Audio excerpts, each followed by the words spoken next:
Настоящий рай для водного туризма. Разнообразие и обилие рек этого места как приманка для профессионалов или просто любителей такого вида спорта, как рафтинг.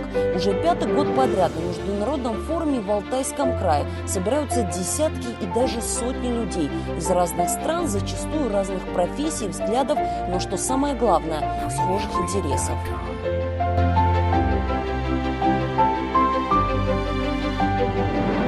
Впервые в этом году на форуме «Белая вода Сибири-2020» была представлена Абхазия командой из 3 ребят.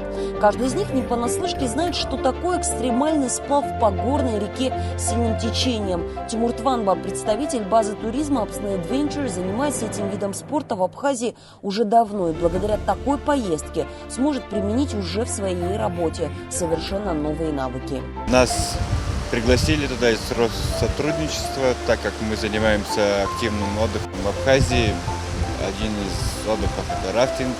Эмоций много, форум очень понравился. И само место Алтая, оно очень интересное в плане природы, в плане истории. И ребята, кто организовывал этот форум, они лучшие в России инструктора, спортсмены, президент Федерации рафтинга. Мне очень понравилось. Сандро Дагаргулия, сотрудник МЧС Абхазии, знает, насколько важно быть в этом деле подготовленным. Зачастую спасательные операции приходится проводить и на реках республики, но без нужных знаний, выносливости и хорошей практики не обойтись. Нас тренировали чемпионы России, президент Федерации тренировал навыки. У нас, как бы сказать, свои были, но они нас научили как бы правильнее, как у нас, знаете, как у нас свои реки, у них более бурные реки, большие сибирские реки. И они научили нас выживать на этих реках. Сначала нас обучали на мелководье, на мелкой воде. Там переворачивали рафты, учили нас поднимать их правильно, залазить на них и так далее. Вот это был первый урок. Вторым уроком было чуть-чуть более-менее такая сложная река там была. Потом еще круче и так далее. Помимо обучающего процесса, где каждый мог поделиться своими знаниями и опытом, всех участников ждала и экскурсионная программа.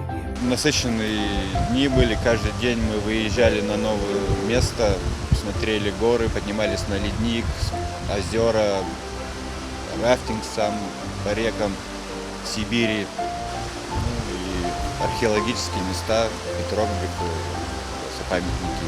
Знакомств много, эмоций очень много, насыщенная такая программа была, каждый день все новое, ничего не повторялось, покоряли горные вершины, покоряли, не знаю, и реки очень большие, ходили в музеи, не знаю, долины смотрели, Чуйский тракт видели, очень много чего нам показали, эмоций очень много. Желание поделиться историей своей родины, ее красотами и, безусловно, показать активный вид отдыха в республике появилось и у абхазских участников. Как рассказал Тимур Тванба, есть идея провести подобный форум в Абхазии. Мы много подчеркнули с организацией и, в принципе, как проводятся на таком уровне форум, и захотели провести у нас форум международный, если получится, по активному отдыху, пригласить ребят из Алтая и ближнего зарубежья. Очень интересно попробовать, как пройдет у нас. Потому что у нас есть что показать, есть что рассказать, богатая история и красивые места. Принять участие в международном форуме «Белая вода Сибири-2020» в этот раз не смогли многие профессиональные рафтеры и просто любители экстрима. Из-за пандемии на мероприятии была представлена лишь команды из Казахстана, Латвии, Белоруссии, Турции, России, ДНР и Абхазии. Виола Парганджа, Раму Камке, Абазатова.